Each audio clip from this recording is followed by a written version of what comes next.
ETF index mutual funds నేర్చుకుని stock మార్కెట్లో రాణించాలనుకుంటున్నారా? వెంటనే ఈ నెంబర్కి కాల్ చేయండి.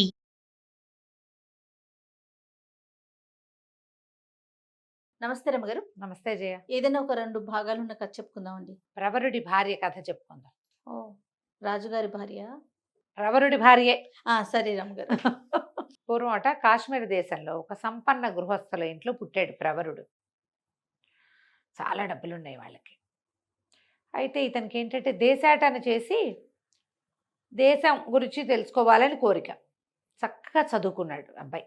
జ్యోతిష్యము అన్నీ చదువుకున్నాడు. కొంత వైద్యం తెలుసు, జ్యోతిష్యం తెలుసు, మంత్రిత్వపు సంగతులు కూడా కొన్ని నేర్చుకున్నాడు.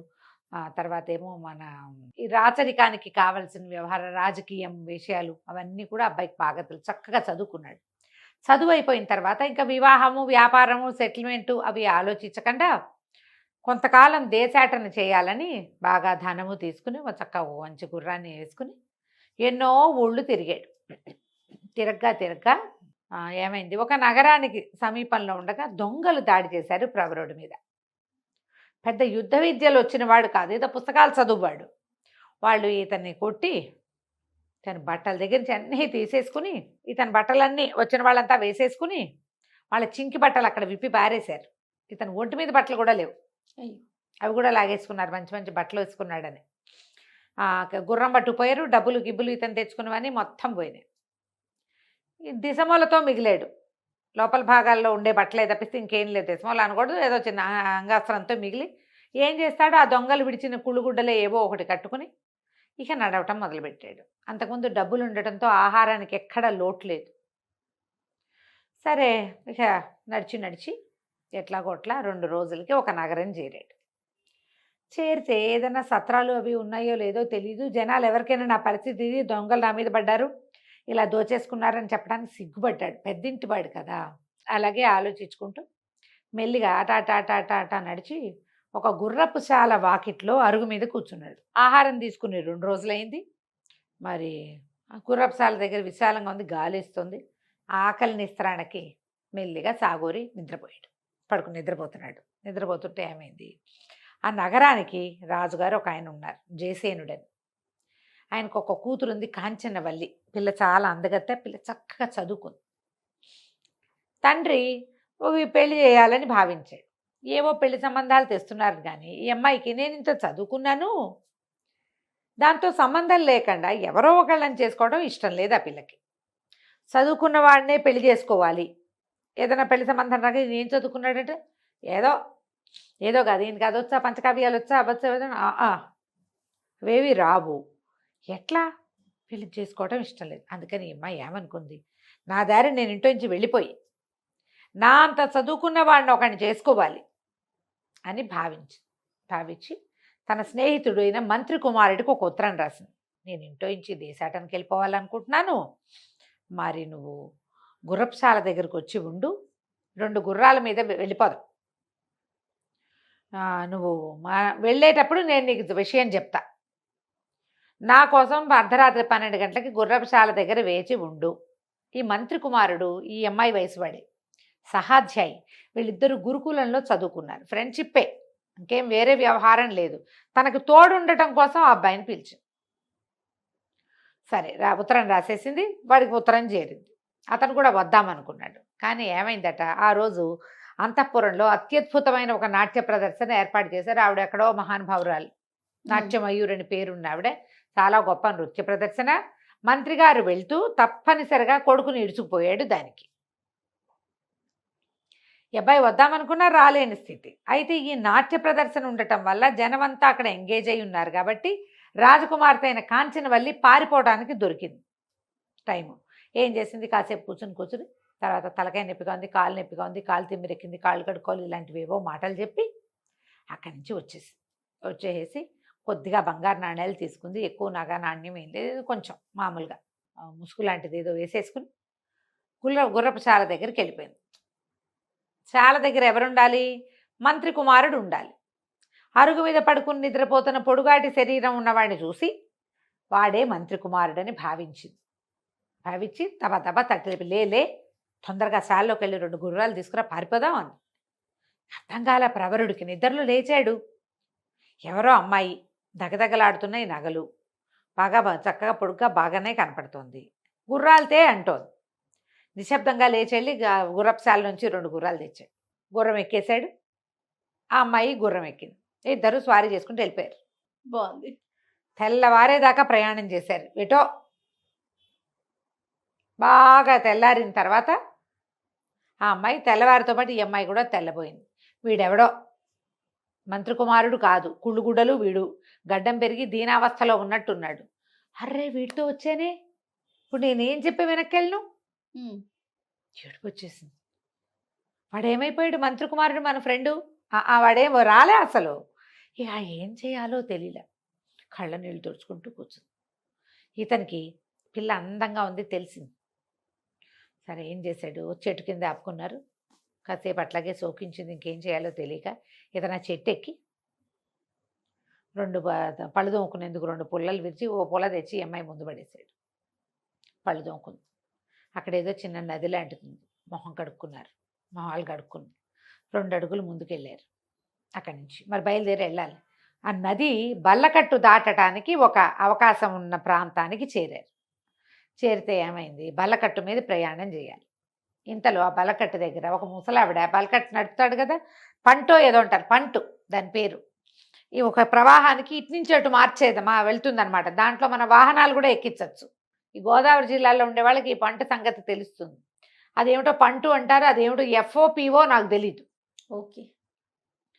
మనం కొన్ని సినిమాల్లో కూడా మనకి దాటని చూస్తాం. బల్లకట్టు బల్లకట్టు అంటే అదే. అక్కడి నుంచి ఒక ముసలావిడ బతిమలాడుతుంది, బాబు బాబు డబ్బులు లేవునైనా అవతల దారి చేర్చు, బేద్దాన్ని, ఎప్పుడో ఖాళీ ఉన్నప్పుడు ఇటు వచ్చాను, ఇంకా నాకు ఇక్కడ పని దొరకట్లేదని బతిమలాడుతుంటే వాడు ఒప్పుకోట్ల. నేను అట్నుంచి ఇటు నుంచి మారుస్తానా, రూపాయి లేకుండా నేను ఎట్లా చేస్తాను, నేను అట్లా చేయను అన్నాడు. ఇప్పుడు డబ్బులు కావాలి అని అర్థమైంది ఈ కుర్రాడికి, ప్రవరుడికి. ఆ అమ్మాయికి వీడి దగ్గర ఏం డబ్బులు ఉన్నాయి, వీడితో అంతా దొంగలెత్తిపోయారు కదా. చూసేసరికి ఆవిడేం చేసింది, ఇంకేం చేస్తుంది, వీడితో వచ్చాం వీడితోటే ఉండాలిగా. ఆ కొంగు చివరి మూట కట్టుకొచ్చింది నాణేలు. ఓ నాణ్యం తీసి అక్కడ పెట్టింది. ఇతను ఏమన్నాడు, ఆ ప్రవరుడు ఆ బల్లకట్టు వాడితోటి, బాబు మమ్మల్ని పడవ దాటిచ్చు, నది దాటిచ్చు, మాతో పాటు ఈ ముసలమ్మని కూడా రాని, మా డబ్బులకి ఒక నాణ్యం ఒక్కర్లా దానికి, అందులో పావు వంతే సరిపోతుంది. కానీ ముసలావిడిని కూడా, మరి వీళ్ళ దగ్గర చిన్న నాణ్యాలు ఇవ్వడేమి చిల్లర ఇవ్వాల, ఈవిడిని కూడా ఎక్కించుకో, మా గుర్రాలను కూడా ఎక్కించుకుంటామని చెప్పాడు. చెప్తే సరేనన్నాడు. ముసలావిడ కూడా వచ్చింది. ఆవిడ ఏమనుకుంది, చక్కగా ఉన్నాడు కుర్రాడు, మాటలు మార్చిపోయింది, పిల్ల అందంగా ఉంది, భార్య భర్తలు అయి ఉంటారు అని భావించింది. యువతలకు వచ్చాక ఏమంది, అది హేలాపురం అని ఒక నగరం. ముసలావిడ చెప్పింది, బాబు నన్ను మీతో పాటు తీసుకెళ్ళండి, ఏదో వండి పెట్టి మీ వెనకాల ఉంటాను, పని చేసి పెడతాను నాయన, ఎటాగూ నా పొట్టు ఇట్లాగే పోసుకోవాలంటే, అట్లాగే అవ్వా కాలో గంజో కలిసే తాగుదాందా మాతోటి అని చెప్పి. ఇప్పుడు రాజకుమార్తెకి అట్లా ఎవరితోటైనా సాయిలా పాయిలాగా మాట్లాడడం రాదు, ప్రవరుడికి వచ్చు. ఎందుకంటే ఇతను ఆల్రెడీ కొన్ని నెలలుగా ప్రయాణాల్లో ఉన్నాడు, బయట తిరుగుతున్నాడు కదా, మంచిగా మాట్లాడాలి పెద్దవాళ్ళతో. ఇక ఆ ముసలమ్మని వెంట పెట్టుకుని ఆ నది దీని నుంచి హేలాపురంలోకి ప్రవేశించారు. 2-3 కలిసి వెళ్ళి లోపలికి వెళ్ళారు. ఓ సత్రం ఏదో దొరికింది. ఆ సత్రంలో శుభ్రంగా భోజనాలు చేసి పడుకున్నారు. పడుకుని మెల్లిగా ప్రయాణం చేసి నగరంలోకి వెళ్ళారు. నగరంలోకి వెళ్ళాక ఇతను ఏం చేశాడు, మీరు ఇక్కడే ఉండండి అని ఊళ్ళోకి వెళ్ళి అక్కడ కూడా ఒక సత్రం ఏదో చూశారు, అక్కడ ఉన్నారు గుర్రాలు వేసుకుని. ఇతను మర్నాడు పొద్దున్నే లేచి కాస్త స్నానం చేసి ఆ ఒంటి మీద ఉన్న గుడ్డల్ని కాస్త ఏదో సరి చేసుకుని వ్యాపారస్తులు ఉండే కూడాళ్ళ దగ్గరికి వెళ్ళి ఒక కొట్లోకి వెళ్ళి, అయ్యా నాకు కొంచెం జ్యోతిషం తెలుసండి, దినఫలాలు అవి చెప్పగలను, దాన్ని బట్టి మీ వ్యాపారం వృద్ధి చేసుకోవచ్చు, ఆసక్తి ఉన్న వాళ్ళు మీ నక్షత్రాలు, మీ జ్యోతిషం, మీ జాతక చక్రాలు ఇవ్వండి అన్నాడు. అందరికీ ఉండదు కానీ కొంతమందికి ఇంట్రెస్ట్ ఉంటుంది. ఒక 4-5 ఇవి ఇచ్చారు. ఇవ్వగానే ఇతను ఏం చేశాడు, అందరికీ చూసి, ఈ సమయం మీకు బాగోలేదండి, ఇక్కడ ఒక ఎర్రటి వస్త్రం కట్టండి, మీరు తెల్లచొక్కా వేసి కూర్చోండి, ఈ వస్తువే మీరు ఇవాళ బాగా అమ్మండి, దాన్ని ఎక్కువ తెచ్చిపెట్టుకోండి, అది మీకు అమ్ముడవుతుందని 3 ఏమో చెప్పాడు. వాళ్ళు 3 వస్తువులు అవన్నీ తెచ్చిపెట్టుకుని, బాబు కొన్ని సామాన్లు తీసుకెళ్ళండి, పప్పు ఉప్పు ఆ రోజుకి సరిపడా వంట సామాన్లు ఇచ్చేశారు. ఇతను ఏం చేశాడు, సత్రానికి వచ్చి ఆ అవ్వతోటి, ఇదిగో సామాన్లు తెచ్చానవ్వ, వంట చేసేసి అంటే వంట చేసేసారు. రాజకుమార్తె నిశ్శబ్దంగా తినేసింది. ఇతను ఆ అమ్మాయి వైపు చూడలేదు, ఆ అమ్మాయితో మాట్లాడలేదు. మధ్యలో ఈ అవ్వ ఉంది తడిక, ఎవరైనా సరే అవ్వకే చెప్తారు. వీళ్ళిద్దరూ ఏదో మాట్లాడుకోరు, అలకగా ఉంటారు, కానీ భార్యాభర్తలేనని నమ్మింది ఆవిడే. ఉమ్. ఇతను ఒక రెండో రోజు వీళ్ళు వెళ్ళేసరికల్లా ఈ ముగ్గురికి ఇంకో ముగ్గురు తయారయ్యారు. రండి అయ్యగారు అని చెప్పి. ఒక ఆయన బట్టల కొట్టు ఆయన ఉన్నాడు. ఆయన చక్కగా మంచి మేలు వస్త్రాలు చింపించి ఈయనకు ఒక అంగరఖాలు లాంటివి కుట్టిచ్చేశాడు. 2 గంటల్లో 2 జతల బట్టలు ఇచ్చాడు. స్త్రీజనం ఉన్నారని తెలుసుకుని ముసలమ్మకు 2 చీరలు, రాకుమార్తెకు 2 వస్త్రాలు ఇచ్చాడు. వ్యాపారం వాళ్ళది అభివృద్ధి అవుతుంది. క్రమంగా ఈయనకి క్లయింట్స్ పెరిగారు. పెరిగారు. పెరగ్గా ముందుకెళ్తుంటే ఏముంది, క్రమంగా వీళ్ళు వంట చేసుకునే సాధనాలు పెరిగినాయి. చక్కగా వంట రుచికరంగా పెరిగింది. ఇతనికి మంచి పేరు వచ్చింది. ఉమ్. వ్యాపార సముదాయాల్లో అందరూ మంచి మంచి మాటలే చెప్పుకుంటున్నారు. క్రమంగా ఇతనికి ఏమేమి వచ్చు అని తెలుసుకున్నారు. ఈ అబ్బాయి జమాలజీ వచ్చు ఇతనికి. రత్నాలని గణించటం, ఈ రత్నం మంచిదా కాదా, దీనికి ఇంత రేటు పెట్టచ్చా పెట్టకూడదా, అవి కూడా చెప్పగలడు. బాగా వ్యాపార సముదాయాల్లో ఎంత పేరు వచ్చిందో, చాలా పేరు వచ్చింది. ఆ ఊళ్ళో ఉన్న రత్నాల వర్తకుల్లో ఒక ఆయన, అయ్యగారు మీరు అటు ఇటు తిరగద్దు, మా కొట్లో నౌకరికి ఉండండి. ఉహు. వీళ్ళందరికీ మంచి మాటలు చెప్తూ వాళ్ళ దగ్గర నుంచి వచ్చేది వస్తూ ఉంటుంది. నేను నెల జీతం ఇస్తా, నాకు రోజు వచ్చే వజ్రాలని వాటి వెల వాటి ఇది, దానికోసం మీరు మాకు పనిచేస్తారు. వాళ్ళు చేస్తారు కదా, నాణ్యత చూడడానికి, దాన్ని ఏదో అప్రైజరో ఏదో అంటారు, ఉమ్. ఉండండి అన్నారు. సరే అక్కడే ఉన్నాడు. నెల జీతాలు వస్తున్నాయి. చక్కగా ఇల్లు వాకిలి ఏర్పరచుకున్నాడు. ఆ అమ్మాయిని పెట్టుకుని ఉన్నాడు. కాంచనవల్లి ఇతని భార్యగానే చెలామణి అవుతుంది, కానీ వాళ్ళిద్దరి మధ్య మాటలు కూడా లేవు. సరే ఏమైంది, ఆ కందర్పకేతు అని ఆ హేలాపురి నగరానికి రాజు. ఉమ్. ఆయన దగ్గరికి ఎవరో ఒక వర్తకుడు ఒక బ్రహ్మాండమైన వజ్రం తెచ్చాడు. కోట్లు విలువ చేసేది. రేటు కట్టించి తీసుకుంటామన్నాడు రాజు. ఈ ఊళ్ళో ఉన్న వజ్రాల వర్తకులు, రత్నాల వర్తకులు ఉంటారు కదా, వీళ్ళందరినీ పిలిచాడు కందర్పకేతువు. పిలిస్తే అందరూ వచ్చారు. వీళ్లలో ఈ మన ప్రవరుణ్ణి నౌకరికి ఉంచుకున్న ఆయనకు కూడా పిలుపు వచ్చింది. ఆయన వెళ్తూ రండి బాబు అని ఈయన్ని కూడా వెంబడి పెట్టుకెళ్ళాడు, ప్రవరుణ్ణి కూడా. అందరూ 50 లక్షలు అన్నారు, 70 లక్షలు అన్నారు, 1 కోటి అన్నారు, 2 కోట్లు అన్నారు. ప్రవరుడు వంత వస్తే బాగా చూసి రూపాయి దీని విలువ. ఆ రూపాయి కూడా దీన్ని నగిషి పెట్టాడు కదా, ఒకడు వజ్రాన్ని చేస్తారు కదా, నగిషి పెడతారు కోణాలు వచ్చేలాగా. ఆ పనివాడికి ఆ రూపాయి ఇవ్వాలి, ఇది గుడ్డి గవ్వకి విలువ చేయదు. పనిచేశాడు కాబట్టి వాడికి రూపాయి అనగానే ఆ వర్తకుడు పెద్ద పెద్ద కేకలు పెట్టాడు. ఇంత మాట అంటావా, వీళ్ళందరూ కోట్లు చెప్తే నువ్వు ఈ మాట అంటావా, ప్రూవ్ చేయి దీన్ని, ప్రూవ్ చేయండి అంటే ప్రూవ్ చేస్తానని ప్రవరుడు ఏం చేశాడు, ఒక ఇనప రాయి ఒకటి తెప్పించండి, 1 కేజీ రవీసరాయి లాంటిది. ఈ ప్రవరుడు ఆ రాయి తెప్పించగానే ఈ వజ్రాన్ని వేసి దానికి వేసుకుంటాడు. మామూలుగా వజ్రం పగలదు, ముక్కా చెక్క అయిపోయింది, గాజురాయి పగిలినట్టు. పగిలేసరికల్లా వర్తకుడు ఏడుపు ఒకటే తక్కువగా వెళ్ళిపోయాడు. ఆ అమ్మడానికి వచ్చినవాడు. కందర్పకేతు ఆశ్చర్యపోయాడు, ఇంతమంది చేయలేని పని వీడు చేయగలిగాడు. అక్కడి నుంచి ఆయన ప్రతిసారి సలహాకి సంప్రదింపుకి పిలవడం మొదలుపెట్టాడు. అక్కడి నుంచి వ్యాపారస్తుల్లో కొంతమంది ఈయన ముహూర్తాలు బాగా పెడతాడండి, టైం గణన బాగా చేస్తాడు, ప్రయాణాలకి ఈయన పెట్టే ముహూర్తం ఆనందాది యోగాలు చాలా బాగా చెప్తాడని క్రమంగా చెప్పుకున్నారు. ఈ రాజుగారు ఎంతసేపు పిలిచేవాడు. పిలిచి కొన్నాళ్ళకి ఏమైంది, కందర్పకేతు గారి మంత్రి చనిపోయాడు. ఈయనకేమనిపించింది, మనం ప్రవరుణ్ణే పెట్టుకుందాం మంత్రిగా. ఇతనికి అన్ని విషయాలు తెలుసు, రాజకీయ వ్యవహారాలు తెలుసు, జ్యోతిష వ్యవహారము తెలుసు, రత్నాలు రాసులు వాటి గురించి కూడా, యుద్ధ విద్యలు రావంతే, కానీ వాటి విషయం తెలుసు ఇతనికి. అందుకని ప్రవరుణ్ణి మంత్రిని చేశారు.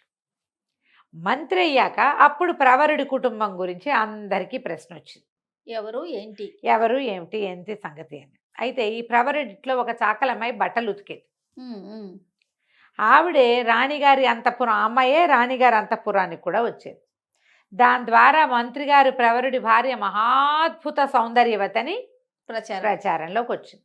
రాజుగారికి రాణిగారికి తెలిసింది, అబ్బో కొత్త మంత్రి గారి భార్య భలే అందగతిటండి, చాకలు చెప్పిందని చెప్పి ఈయనకి ఆ సౌందర్యవతిని చూద్దామనిపించింది రాజుగారికి.